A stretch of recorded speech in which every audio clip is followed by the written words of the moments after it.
xusbigii karti leh waxqabadka ah ka iftiishay ee ka dhashay raqayihii kaalmo wada siiyay ee nabad ka milan iyo nimcaba ee kula siiyay ee mujaahidiina kaahiliya cali kormeerayo iyo ruux kursi u doonayay reexa kaligiya shicibkeenu waa kala og yahay maxamed koorow kaliisiya abaaraha markii la isku kululeeyay ee awrkii kabaalada lahaa caata kici waay ee caruurta koombada biyaa ruuxna kari waay sawkii kulmiye dhiidhiye ku hayaba jooji sawkii kobaar raashinkiyo booya daba keenay sawkii shicibku waa kala lumeen meel isugu keenay kabtanka iyo maad kala aqoon ku doraad qoree kulligood direys bay siteen kii adeegtabe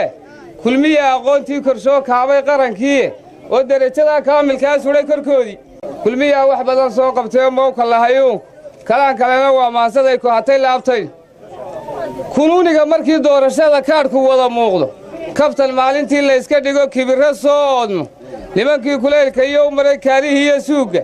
iyo odagan kaalmoonaya waaba kala nooce kulmiyaala guusha wadani kaalay naga maaray cashadu kulmiye uu dhismay calankan loo taagay cambar baanu gaadhnoo wataa curatay maandeeqo maantana halyay caana baa soo cimaamadane codka siiya waxaan gaadhaynaa caana iyo guud